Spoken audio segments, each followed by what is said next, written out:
Hi, and welcome to the Industry 4.0 Club. I'd like to wish a good local time to everyone. Before we start, I'll let you know a little bit about us and today's conversation. The main purpose of the Industry 4.0 Club is to have engaging discussions among innovators, leaders, and manufacturing professionals. This is Women in Manufacturing, our Tuesday conversation with a focus on tech and manufacturing. As part of our first series of this year on sustainability, we welcome you to part 4, the back leg of our 6-guest marathon of experts with unique perspectives on sustainability in manufacturing and Industry 4.0. Today we're talking about construction and sustainable decision-making with data. I'm Carol Mitchell-Lin, an Industry 4.0 Club co-founder. For over 7 years, I've been creating content for I-40 adoption in manufacturing. When I'm not supporting my fellow co-founders, I'm a content marketing specialist at Fuse Data in Toronto, Canada. At Fuse Data, we help leaders with data modernization, and our focus is on co-creating data products with enterprise to make work-life better and reach business goals.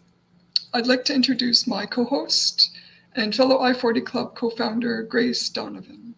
Hi, Grace. Hello. Thanks, everyone, for joining us this morning. As Carol mentioned, I'm a co-founder of the Industry 4.0 Club and co-host to Carol and Karen and some of our other lovely ladies that join us on Mondays. I am the executive director of the Rural Engagement and Vitality Center. We're based in Eastern Oregon, and I work with communities and the university to make university resources more broadly available to community members and lend capacity to a lot of different initiatives that are happening in rural America to make it a more vibrant and thriving place, at least in my little corner. So that is what I do. Thanks, Grace. And today I'm happy to have Stephanie Brown as our special guest. Stephanie is the founder and construction technology advisor of Intelligent Construction Opportunities. Hi, Stephanie. Hi, thank you, ladies, for having me. This is quite the interesting topic, so we'll see how deeply we dive and how broadly and widely we swim. Well, we've got an hour, so we have those bounds. But I'm looking forward to it. We're going to make you front and center here, not me. All right.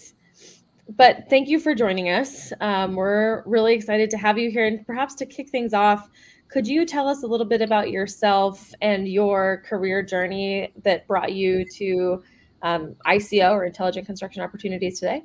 Sure. I have a learning and development background. I cut my teeth with Microsoft, specifically Microsoft certified training courses.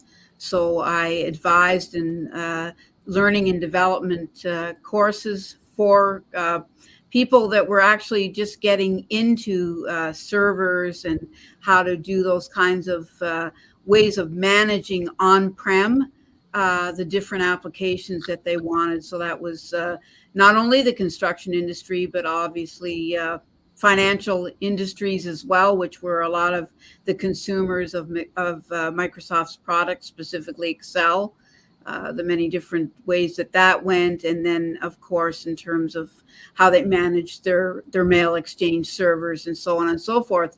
And then moving into the cloud and Azure, that basically took over everything. And then we started to work with Oracle as well, and other kinds of technology companies, which finally led me to it was sort of a, I hate to say the cliche, but a full circle moment. Mm-hmm. I started to work with technology startups, and specifically in construction.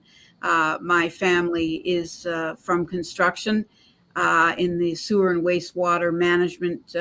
One of the, truly one of the beginning companies here in Toronto, laying some of the original sewer and water mains that are now just being restored. But so it sort of brought me to the nuanced way that both those sides bring together the idea of construction technology. So Mhm. when I was working in a startup, I found that there was a gap between what construction professionals needed and used and what construction technology vendors were producing for them. And so Intelligent Construction Opportunities was formed to bridge the gap of knowledge and awareness in how to select and to implement those technologies in a more contextualized way, I'll say. So that's sort of my story in sort of a nutshell. Thank you. Could you tell us a little bit more about intelligent construction opportunities and how you guide folks through the process to find the right technology with all those levers of nuance? Levels. Yes, yeah, I definitely have a system Mhm. that I work through with my clients. We start obviously at an internal assessment. We Mhm. really have to understand who the players are, who's who wants this tech, who thinks they want this technology, and why do they think they want it, and most importantly, what are they already doing? So we dig deep, not just through paper assessments, but through meeting after meeting to dig out who's who's got the problem, where are the bottlenecks, and who's going to be using this technology. And so we take them through that process, which then sets me up to understand, okay, this is specifically what they're trying to solve. So Mhm. is there even technology that can solve that specific problem? And if it is, what other things is that technology bringing to the table? I've had clients that are looking specifically for financial management systems that build on the back of something like a project management system such as Procore, that then they need to feed into their accounting management system. Many companies that I deal with are still using some format of QuickBooks. I would Mhm. say primarily there are some Sage users, but primarily they start their companies using some sort of generic accounting, and that tends to advise whatever else they might need to integrate with. Understood. Yeah, when we'll get into this a little bit later, but I definitely worked for a tech startup where construction was certainly like on our list of within the total addressable market that we were looking at. But I'm curious from your perspective, and because I think oftentimes, at least from the outside, as someone who's not at all involved with construction, very rarely I just walk by construction sites. I think it's still kind of like a lot of other manufacturing has a reputation of being very paper based, of a lot of things are still done very manually.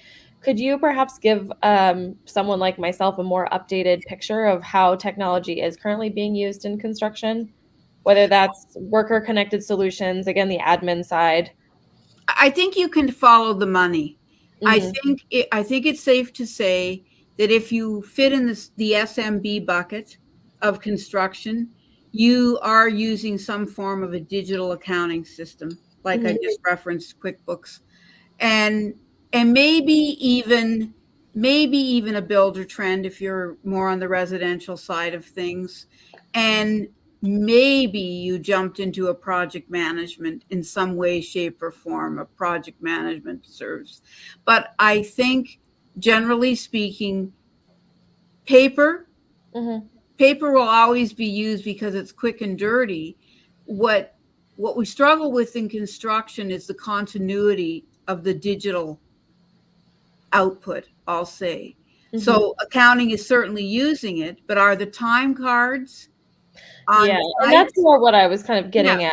yeah. Yeah. So the time cards could be digitalized. I mean, Hmm. you could be using some. I mean, Busy is a good example of that. Busy's been, in construction. I mean, I think it's had enough of a runway and has certainly carved out its niche. But they're one example of a time card, digital time cards. The question is whether or not, with the labor shortage and the turnover and and trying to find not just skilled people that can do that work, but that Hmm. are willing to adopt and adapt to the new way of keeping track of their hours, for example, Yeah. without feeling that somebody's watching them or intimidating them to have to use this application. So it's a complex answer, quite frankly, Grace. I mean, there's a lot of it being used, I would say, in a minor way, but not holistically. Now Yeah, that changes when you start talking about enterprise. of course. Enterprise run more projects, so therefore they have more runway to want to make these investments. Not always sure of the return on investments. They still struggle with the same issues. They Mhm. still have that shortened labor pool. They still have people that are who's, I'll say, their first pool of knowledge for themselves is maybe Facebook. But outside of that, they don't really use tech. So when you take somebody on a job site who's, fairly new at the skill that they've been hired for, and then you throw an app at them, that app better be really easy for them to use. And too often it's not. So I don't know if that's a roundabout way of answering your question. Grace, Well, I think it's fragmented. There are a lot of yeah, companies that are at least using a digital accounting system. I will say that much. But in my experience, ever after that, it gets fragmented. Project management is the next cut in. That's the most important thing that people yeah. they need to digitize. Well, I think that I appreciate that. It's interesting and kind of gives us a sense because our topic today is sustainable decision making with data. So it's important, I think, for us to get an understanding, especially folks like myself who are not in this industry subset, of what that day-to-day picture really looks like from the bottom floor to the top floor. Because oftentimes the top floor they have their systems in place, as you were mentioning, but it's really getting down to the bottom floor. If we want to make things truly sustainable, that's going to be the challenge. So. Well, if I can call it out, I mean, if you want to, the problem is this is the top floor and the bottom floor are even referring to the top floor as the top floor and the bottom floor is the bottom floor, and that's part of the problem. There's an attitude problem. There's a inherent. I have to say there's an inherent arrogance from one type of construction and a worker to those, like, for example, maybe that are in the back office, but the truth of the matter is every piece on the job site has to put up the building to stand, and they've taken those data points from the BIM model and from the person that designed the BIM model, but without those people to actually interpret the data that came out of the BIM model, there is no building. So unfortunately, and that's part of what I want to do with intelligent construction opportunities, and what I'm trying to do with my own channel is to bridge the gaps in these conversations that continually separate what I'll call formally educated construction professionals from informally educated. And that's not even fair, because I don't know about you, but I can't hang sheetrock. And if my toilet overflowed right now, I couldn't fix it. So, we have to change the conversation around intellect, and then construction technology is being contextualized in the right ways for the right users. Or as somebody said to me recently, we're tired of being data monkeys on the site, where the general contractor says, okay, download this app and start inputting this data. And there is no bridge between the why are they doing it, what's in it for them, and how's this making the job better, either for the contractor or for the people on the job. Well, I think that leads us brilliant. We have a comment here that I'll pull up. It says we have to give an incentive to the individual workers to document their activity via a mobile app. Therefore, the app must be agnostic to the project, the contractor, or the employer. I think that speaks a little bit to what you're discussing. It does, but you have to be really, in my opinion, you have to be careful about incentivizing. There are certain apps out there that have tried to build in incentives, but I I lean more on the professional incentive rather than the coffee card incentive, or the, you get brownie points because you inputted your data input today in your time card. Mhm. I mean, I suppose if that incentivized somebody, but to me, that scratching the surface. I think what gets me is, Grace and Stephanie, Grace, you probably agree, is that when this app was being built, nobody actually maybe asked for input from the people who were going to use it every day.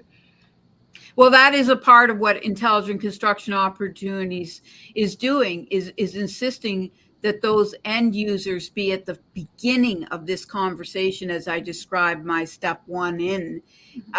It's not, you can't, you just can't. It's not even, to me, it's not a choice. And it's not to say I mean, construction, suffers from all sorts of intensity with the labor shortage and the material shortage that came out of COVID and so on. Nobody's taking for granted that you can't take off, just clear the site. We've got some technology, assessments to do. You have to build it into and sample your staff. But to your very point, Carol, you have to be as specific about who's going to be using that application. And that's why you have to do the internal assessment. Who is this? Why? What makes you think automating this is going to change the outcome of whatever it is that you're dealing with? I think if I may, I think this next question that we have here from Mohammed is, what are the facilitators for adoption and digitization within the construction industry? You mentioned having the folks that are going to be using the technology at the forefront, like having their input, understanding the why. What are other facilitators for adoption that you've identified? Well, I mean, facilitators can be the fact that you have a good onboarding experience. Mm-hmm. That to me is another thing that has to be extended way beyond what your average technology creator or provider has done to date. When Mohammed's asking the facilitators, it means that your onboarding has to be made in a way that your customer success team is doing purposeful check-ins. I'm going to call out My Roger because I really do endorse Elijah and his partner's work at My Roger, but they do something to me which is unique. And once they've onboarded you, they continually send you a sequential email, making sure that you are understanding what that app is about and the particular features in that app and how to apply them. But it's like all of us. I mean, I'm going to talk a little bit about the god. I'm going to call it the god awful, because to me it is the god awful pool of content creators these days, where everybody has just jumped in and everybody's jamming their sink up with every dish in the cupboard they can find, because we are incentivized by these platforms to feed the monster every day. Mm-hmm. But when you get back to people that are actually using technology and consuming content, that's a really great way a reason to have an email sequence. You've just invested in an application. How do I use it? It's out of sight, out of mind. But My Roger, to me, is a good example of an application which is going, hi, once a week or once not every day, Mm-hmm. kind of, this is how this can be used. And because it's in the person's inbox all the time, it becomes, an awareness thing. But not only are they aware of the email, they've got the app, they've been told to use the app, they've downloaded the app, and now they can put two and two together. And so to me, that's one way to facilitate it, is definitely, that's why I stay on at the implementation stage. And it's not always easy, I'm going to be honest, but it's not always easy to not pursue the particular technology vendor the client may think they want, but I'm not always so happy personally with their implementation and onboarding practices. To me, here's a bunch of videos, we'll send you all the links, go look at them if you have trouble, and we've got a 24/7 chat. It just doesn't cut it, because it is not a construction professional's job to understand how to use your application. It just isn't. I think you brought in those conversations. There's like two takeaways there that I just want to like uncover a little bit further. One is like the case that you gave us as an example of a company that's doing that facilitation really well, is helping everyone understand why they are using that platform. It's understanding the why, not that I just have to use this other tool. It's this other That's friction right. point. It's okay, this is why we're using this. These are going to be the outcomes, and here's some helpful tips. And then secondly is, oh man, it just escaped me. Oh no. Come back. My train of thought, it'll come back. Oh, there we go. Yep, right there. It's just removing that friction. So you mentioned like, here's a whole bunch of videos. No one has time to, unless you are the sole one responsible for the implementation and output. That's the only person that is going to be sitting down and watching those videos. And I'm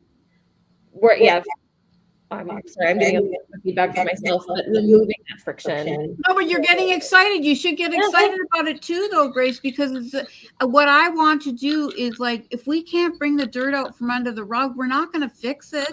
And the labor shortage is never going to be fixed entirely by human beings, not in terms of, you brought it up before we went live, but I mean, we're all globally in a housing crisis. And part of that housing crisis, and I'm going to call it out, has been driven by the haves and the have-nots, where affordable housing is not for people that make an average wage. And now an average wage is $100K. That's an average wage. If you fall below that, is that in Canada? Well, yes. Slightly lower in the United States, also with currency differences. Slightly lower because but again, it's always supply and demand. You've got more population. We have less population.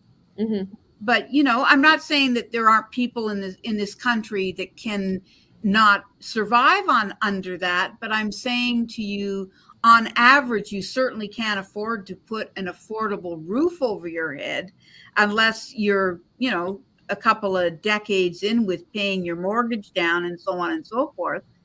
And so we have huge problems because we've made a very rich society for only certain portions of the population.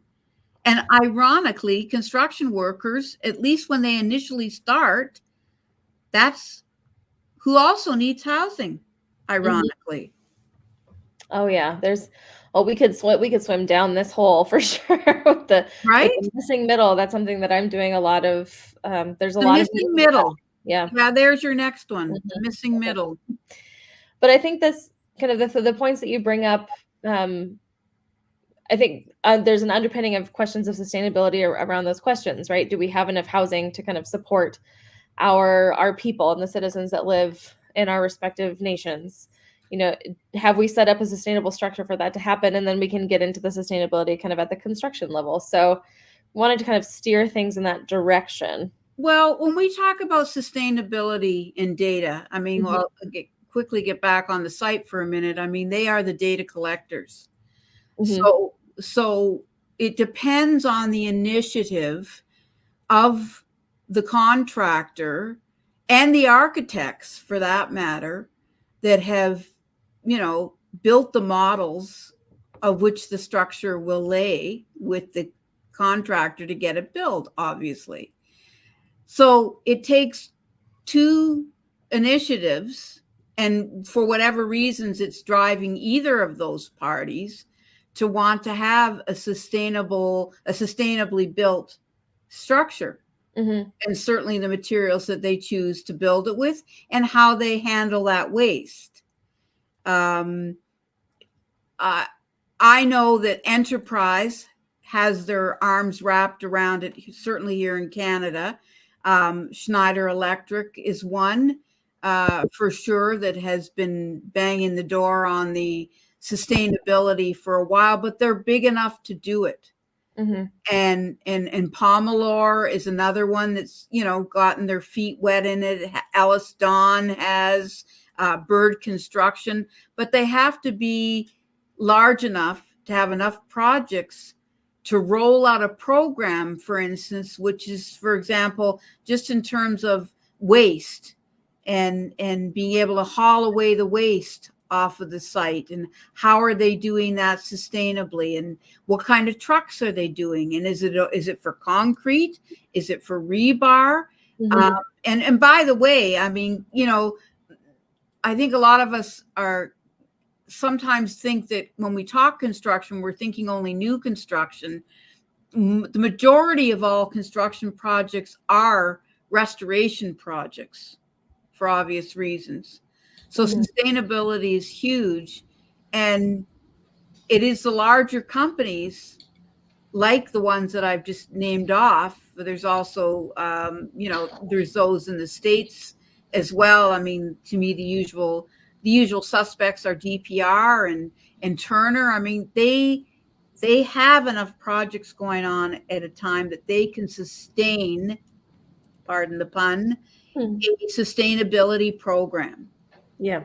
But I think we're all scratching the surface because of the priorities that the labor shortage drives.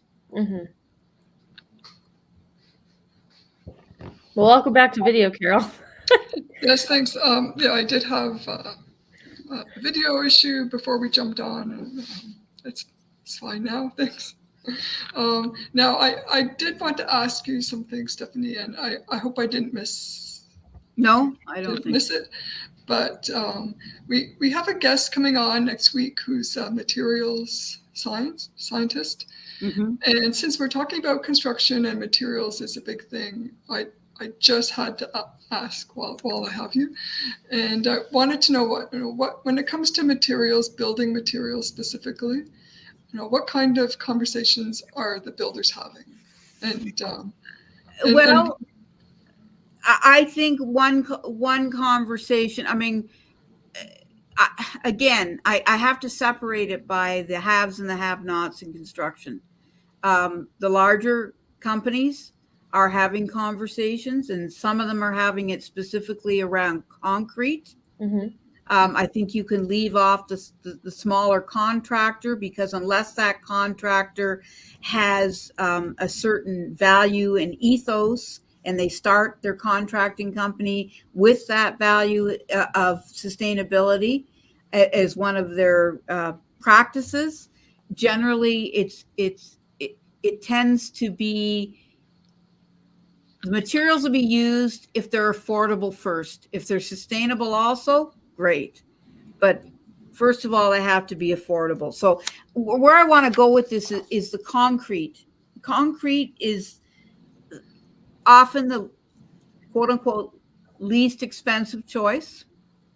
That's why concrete is so widely used in construction.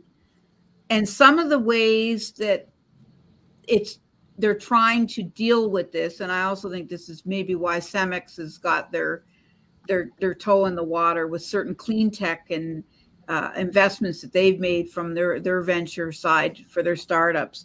But they're trying to produce low carbon concrete, mm-hmm. so that it doesn't leave that kind of footprint. And it's got, apparently, and I did some research on this, so full disclosure to who's ever watching, because I'm not, I've never driven nor dumped a cement truck in my life. But there's something like fly ash and slag and silica, which are replacing the traditional kind of cement. So think of it as sort of like different materials mixed in with the traditional cement to make it less environmentally impactful. Mm-hmm. And then there's carbon capture. and they're trying to also figure out ways to recycle this aggregate. I know that Pomalore was trying to extract the old concrete by, making it their first, I'll say it, their first play in recycling materials to reuse that concrete, take it to a station, I suppose, and I guess, smash it to bits and reuse it in some way, shape, or form. But again, these programs take money. I mean, somebody's got to manage that project.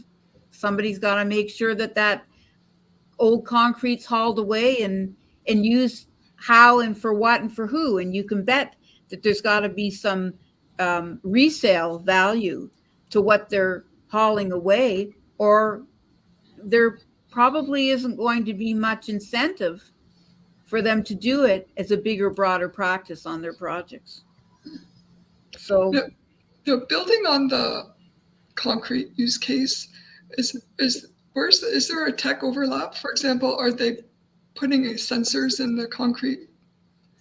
I haven't come across for myself, but I don't know. Have you come across that, Carol? Because I haven't come across sensors in the. I mean, there's certainly sensors all over the job site now for various equipment tracking and what have you.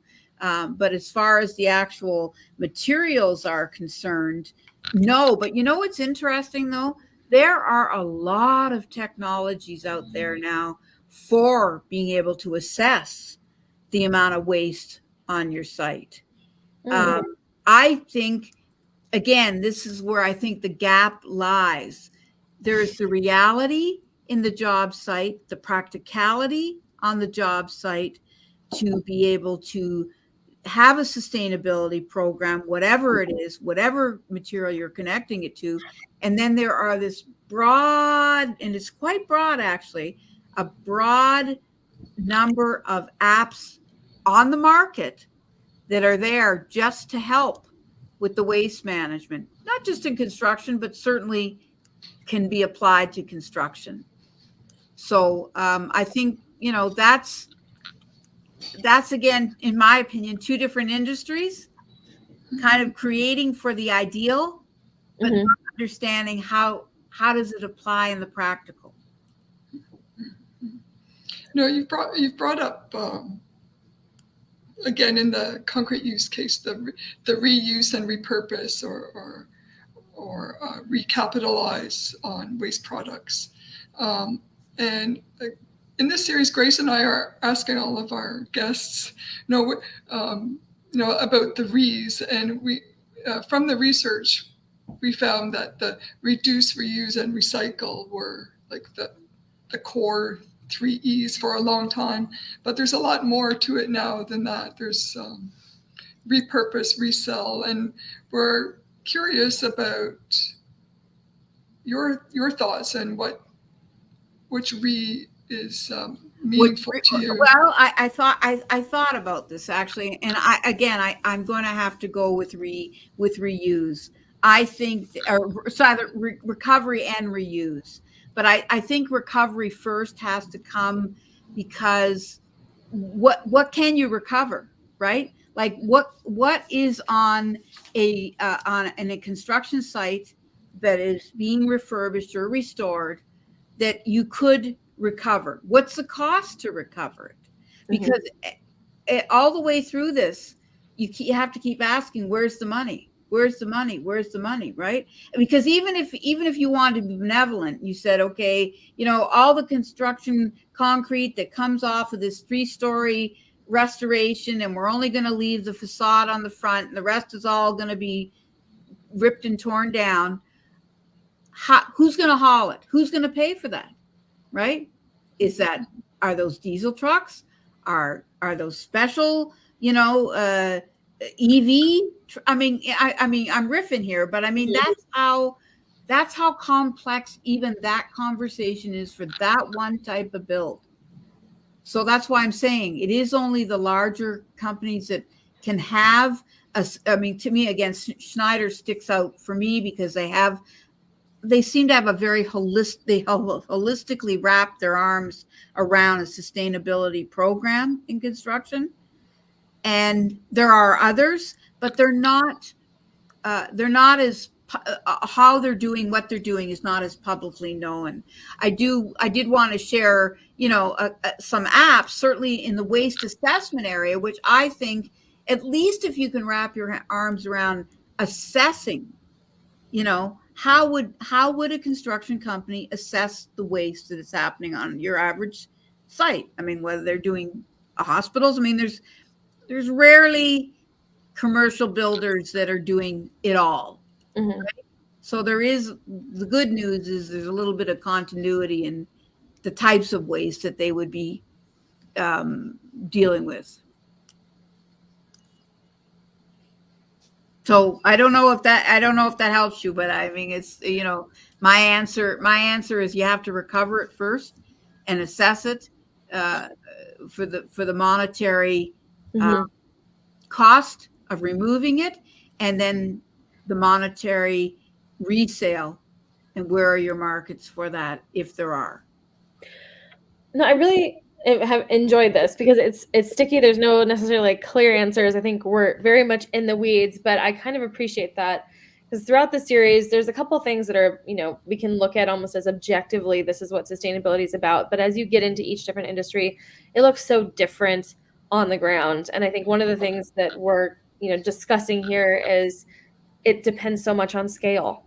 And, are you able, do you have the capital to run a program in sustainability? If you're big enough construction, yes, maybe we can find someone that can handle this level of volume of concrete that you want to see, pulverize, for lack of a better term. But for smaller construction agencies, they don't have that luxury. So what's sustainable for a large company is not going to be something that's sustainable for a small company. And there's a lot of different contexts and nuances to get at there. But regardless, I think, reuse, as you mentioned, is something that a lot of folks can work with, especially if it's, said the bulk of construction is rehabilitating the existing built capital to make sure that it is going to be, for lack of a better term, sustainable in the long term, and that the community can continue to use that building, right? Well, I think in all things economics, I mean, there's, just like in any other industry, everybody's there to make a buck. Mm-hmm. And if you start by following where the money is, where it's coming from, at least that'll give you the string to keep walking it back to where, lowering a carbon footprint is a reality. Mm-hmm. But in tandem, not even in my opinion separately, in tandem, you have to then take the allocation of the resources that we're already lacking, and they have to tie on to that walking back of that idea. So if you can't even find labor to hold up safety signs, mm-hmm. or, even keep the site functional from a waste perspective, let alone taking the waste away. I mean, again, I think it's very complex, and I think mm-hmm. all of us, no matter, so what, I represent construction technology. There's new technologies every day. There's businesses in technology that die every day, construction or not, as we all know. And to your earlier question, I really think part of the solution lies in the fact that you have to have people that are contextually involved in real estate. In real estate, I guess that was a bit of a slip, but in real estate, no, but it's true. It is, yeah. Because they're the ones that hold the money. And then therefore the contractor goes, well, I've got X amount of money from X amount of, from real estate developer X, Y, Z. And now I've got to be able to distribute how I'm going to use that money.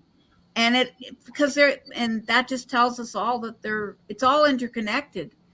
And it just is. And right now, there are real estate developers here, And the labor, the guy holding up the sign, the safety sign right this minute on that job site is a world away. Mm-hmm. So to kind of move us back a little bit from a lot of this world of complexity, which I think is really important to recognize. But this is what I love about the beauty of kind of a use case in construction, is because it's really able to take a lot of complexity and simplify it into an outcome. And so as someone who works with construction technology, you've mentioned maybe a couple platforms, but what are some of your favorite use cases in construction sustainability that include, people first or automation, kind of industry 4.0 technologies? Well, as I've said, if you can let me, I'll share my screen. I purposely went out to some websites. I don't personally have a client yet that has been pursuing this kind of technology, but part of what Intelligent Construction Opportunities does is have an awareness of the larger ecosystem of what is out there and what is doing what for specific things. I run into what I'll call maybe mediocre apps every day. And then every once in a while there's now that makes sense. So let me just, if I can just share my screen for a second here, and let me get to, yes, there we are. Can you see? I don't know if you can see. Oh yeah. Okay. Now I'm going to bring it up. Okay. I don't know if that's. Oh, here we go. Are you seeing it? Yep. Okay, so Rubicon, they're helping with the digital waste and the recycling solutions. And they create a software that's going to allow, what I really like about it is the assessment side of things, right? So, I mean, they've got technology solutions for the haulers, which feeds right into what we're talking about. How is it going to be taken away? And the fact that it's already on the stock market, I mean, tells me that they have found their use cases and their customers and partners, as you see. So, and some of the bigs are using them. Another one is Smart Waste. Same sort of idea, and but it's the environmental monitoring that I really like this one for. So as you can see on their site with the reporting and the net zero carbon targets and so on. And I love the cleanliness of their dashboard. We're still seeing the Rubicon page, if that's what you're looking at. No, this is Smart. Okay. That was Smart Waste. This might have to do a new share for us to. Can you see what I'm sharing? We're seeing the Rubicon homepage. Okay. That's fine. But now it's Smart Waste. Are you able to see that? No. Okay. There. How about that? Yep. All right. Yeah. So Smart Waste, as you can see, I like it because they're really trying to target their customer for those that, I'll say in Canada here, are trying to achieve that net zero carbon target. But I like the clean interface, as I was saying. So, and then there are other ones. There's Anivo, which is really big into the data. So not just the consumption of it, but the actual okay, now we've got all this data. To your points earlier, both of you, Carol and Grace, how are we going to deal with such a complex problem? And this again gets back to why, as I was saying, you have to be able to bring it down to the site and make them understand, why are we collecting this data? There's another one called Recycle Smart. I mean, as I said, there's no end of technology being invented, I'll say. But the question is, how can you afford it, and what priority is it for your jobs in construction? This is a company, I believe, out of Australia. So those are really great examples. Thank you for sharing those, because it's, as you mentioned, it's a fragmented space, and in fragmented space, it's sometimes really hard to stand out. It's hard for some folks to navigate it. I'm actually familiar with Rubicon. They were part of a network that I used to work with. And the one thing that I'll say I appreciate about them is that they're also working with a lot of other entrepreneurs and kind of industrial construction, what we'd almost refer to as smart city spaces, to help a lot of folks become more sustainable and in a way more competitive too. So that's been my experience with Rubicon, kind of just on a entrepreneur basis. Right. Well, I mean, again, they have to be able to. There has to be some sort of monetary. People are in business for one of two reasons. They're either there to make money or save money, Mm-hmm. and in some way, shape, or form, this idea has to fit one of those, and because otherwise the business goes broke. So anyway, it is very complex, but I think if there are industry leaders like Industry 4.0 and women in manufacturing that can start to talk about these ideas and have ways to make our larger community understand them Mm-hmm. and absorb them. But I do think we still have to get those other foundational things that are the priorities, which is affordable housing, and in the case of construction, the labor shortage.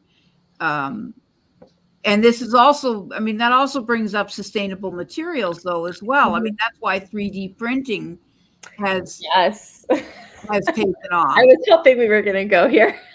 Well, I mean, 3D printing. Well, here I had an argument with somebody the other day. Not an argument, but a little bit of a disagreement.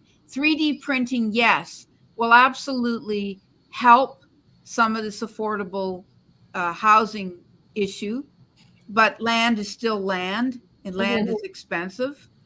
But if you can build sustainable homes vis-a-vis 3D printing, that's one thing. But I would say that from the time of the pyramids and maybe even before, architecture, there's a lot of architects that are very anti-BIM because they don't like the fact that BIM has to be, it's taking away their artistic license, if you will. And 3D printing could potentially build a society of some pretty ucky looking landscape. I mean, everybody could have, idealistically, everyone might have a roof over their head. But from a 3D printing perspective, it could look pretty awful over time. Certainly even suburbs, when subdevelopers came along and built houses, they had to kind of make sure that, okay, did you get the first model, the second model, third model, fourth model, fifth? Okay, it's going to change. It'll go back to one again. Mm-hmm. And we all know what a suburb looks like. Same thing, right? I think 3D printing is going to have to start to at least have that kind of nuance, because it could look pretty awful pretty fast. Well, I think and that's the beauty of matters of taste, is that for some, they might think it's really cool. And then for others, I think I have similar opinions about some of the existing structures that we live in, right? Right. Well, but it's true. But also, I mean, again, that's one of the reasons I named my company Intelligent Construction Opportunities. Mm-hmm. All these is for people to collectively, is that tech an opportunity for you to do something or not? The same thing with 3D printing. I mean, okay, so right now it's a lot of scientists who are thinking more scientifically of how to reproduce the components of a house in this manner. But like all things, maybe it needs an artist. Maybe it needs somebody that's got some, digital imagination, somebody who loves Canva. I'm being silly here, but sort of, but somebody like that would be able to put the architectural zhuzh into these components. And that's why when this is another thing I guess I'll riff on, because I'm there and you can tell me not to, but it's also making people understand that all the digital world we all live in one way, shape, or form is again just an opportunity, so that when skilled labor thinks that they're going to be replaced on the job, Mm-hmm. eventually, when there is a proliferation of enough robots on a construction site that do a particular thing, and bricklaying is probably as good an example as any because of the repetitiveness of it. Mm-hmm. We will need skilled labor that understands how to program that robot, so that robot is doing that hard, awful work on Mm-hmm. behalf of the skilled labor. And yet the skilled labor guy will know how to do some kind of minimal no code to be able to tell that robot no, or whatever, that that particular row in this particular area, you're missing the corner, masonry that needs to be done because of XYZ. That's where we have to, I hate to, well, again, this mindset thing, that's another thing, term that drives me crazy, but whatever. You have to have that kind of mindset to believe that if one sort of door closes, Mm-hmm. there are other opportunities that will open up for you. And it's surely to God, if you're smart enough to know how to do the skill that you do, doesn't matter what it is, you still are an intelligent person that hangs sheetrock or grouts or does tile work or lays floors or whatever it is, to be able to understand that this is the next piece in. It's just like tools, right? They're tools. They had to learn how to use a miter saw, without That's a losing skill all I could their learn, yeah. fingers. Yes, I know, but I'm just saying, to me, that's the way digital technology has to go. It has to go just like the understanding of a particular tool for a particular skill. And Mm-hmm. then you keep moving down the realm of the expansion of technology, you would be using that tool in a different kind of a way. I don't know whether, I'm riffing here, but a Well, yeah, robot. but you're very much in line with something that we discuss very frequently with the Industry 4.0 Club, is that with the advent of new technologies that are taking away some of these very repetitive tasks, so to speak, that frees up time for people, ideally frees up time for these individuals to think more creatively or learn new skills or kind of be upskilled to focus on a new, whether that's programming or something that's more complicated that a robot at this point won't be able to do. And so that's something that we see, and this is kind of where the human centered aspect subverts the technology of, like, ultimately this is going to be about people and needs to remain about people. When Well, we it talk can about, only remain about people because that robot is only going to get as good as the people that gave that robot.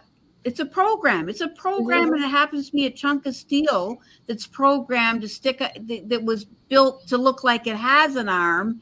But let's be honest, at the end of the day, it's a soldered piece of steel that just happens to represent how we look. Mhm.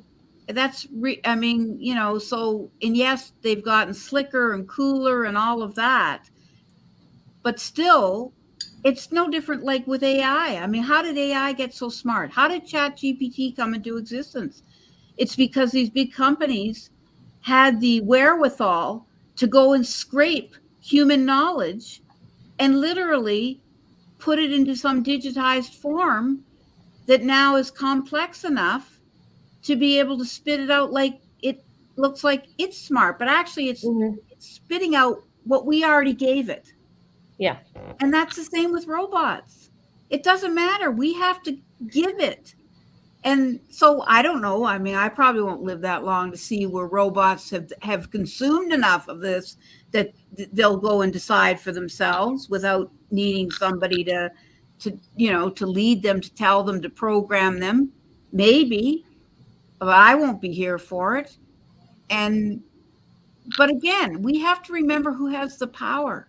We have to stop giving it away like it's like, and this is part of the reticence, I think, on construction professionals to be data input monkeys. You have to stop presenting it to them like it's like, you know, they are a monkey. And I almost went out because I'm an animal activist. Don't get me started. The way Elon Musk, and I'll call him out right here. There's something that Wired magazine wrote. You should look it up. What he did to monkeys will make anybody, even if you hated animals, cry. Oh, I might have to save that for a Friday. But I'll certainly check that out. But I just want to come back to what you mentioned on like where does the power lie? And you've kind of touched on that a little bit throughout today's conversation.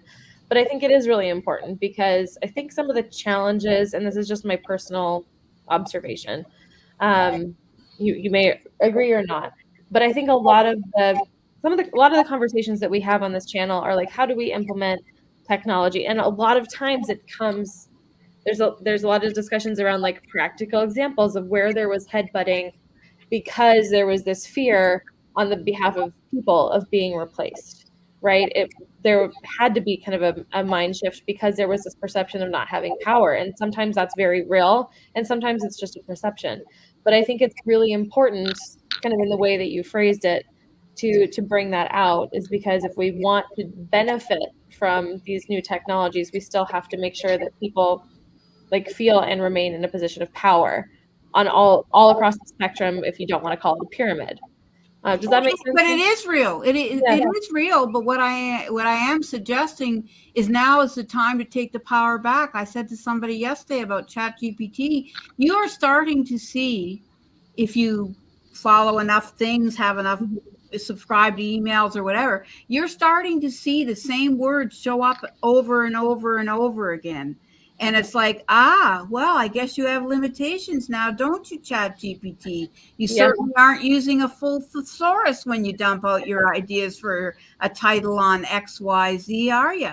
Yeah. And so, and again, that's our power to say, yeah, sure. Is it easy to go to ChatGPT and, make up an email about whatever and give it a title for this and then slap it on and do it? But you are going to start to degrade your own message, your own authenticity, dare I say, by constantly relying on it and just putting it out there, because it's going to turn into vanilla ice cream real soon. Yeah. Real soon. And well, I'll go down a teeny bit of a tunnel. I'm a bit of a writer. So, writers are up in arms at ChatGPT. Listen, you could not take I'm trying to think of I just watched a documentary on her on the weekend. Maya Angelou? I'm just throwing out guesses. You're on the right track. What's Oprah's favorite writer? She just passed away not all that long ago. I'm afraid I don't watch Oprah. Oh God, their names. Anyway, poet? Take any woman you couldn't take any writer who's written literature, and I'm talking about literature now. Yeah. And turn it on ChatGPT. You couldn't possibly. It doesn't even matter who you want to take as an example, or a poet, or I mean, yes, I threw in when I first started using ChatGPT. I took 2 arbitrary subjects, and sure enough, it threw together a poem that wasn't half bad, but do you really want to go? Do you need to be published that badly on Amazon that you'll write a book of poetry and you'll, prescribe it to yourself as though you were the one that wrote it and make some money? I mean, have we really become so baseless as a society that matters? Like, in other words, the fame and money. Again, I still think there's a much bigger picture. There's a whole big world here, but but this stuff does touch on, but it does affect these decisions in our own lanes, whether it's women in manufacturing or me with technology. They color it. Yeah. Well, I just, again, kind of coming back to kind of your mention of, keeping the power kind of with people and those with boots on the ground and those kind of in administrative roles, you know, ensuring that people are able to use tools like technology and not, be replaced or feel like data monkeys. I think that's, really important. Those are, I think, some of the, fragments that we've touched on today that, are golden nuggets to say that's kind of where a heart of a lot of, progress both in technology and for our own individual and professional and personal well-being lie. So yeah, I just wanted And to if kind we of can tie it back to the that. environmental data, Mhm. we'll tie it back to the environmental data.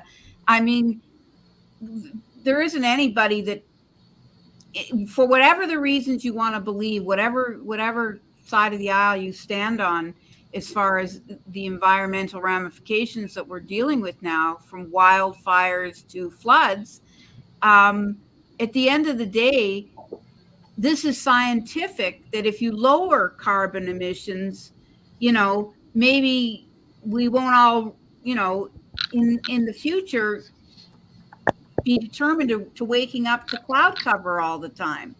I mean, or I mean, any of the multitude of environmental impacts that are being felt because of the high carbon emissions that exist in our society. So, okay, so you can say we're in a cycle and this is our cycle, and the whatever, but at the end of the day, put your hand up if you want to be found in, with your house underwater. Mhm. Put your hand up if you want to see your house burned to the ground by a wildfire. You know, at the end of the day, it's science. And this is why the collection of this data matters, and why these programs matter, and why these other issues that swim around them have to be dealt with in tandem. Mhm. And speaking for myself, that opportunities like this, you need to talk about it, and then you need to take it away and somehow figure out how to act on it. Okay, that's the perfect ending. We've kind of gone over our typical 1 hour. Uh, but thank you so much, Stephanie, for being with us today. Well, And thank you for the opportunity. You can see I'm a chatty Smurf. no, it's okay. Incredibly thought-provoking conversation. I think we definitely swam wide, as you mentioned in the beginning of our chat. But there's a lot of things to chew on that came out of this conversation today. That's for sure. Well, maybe we can choose some more in the future. Okay, let's do that. Sounds fantastic. Let's do that. All right. I'd like to thank everyone in the audience that joined us today as well. And if you have a chance, follow us on LinkedIn, the Industry 4.0 Club, and subscribe to our newsletter, Shaping the Future. Thank you very much, Carol. Thank you very much. Thank Great. you. Thanks I for being appreciate here, it. Stephanie.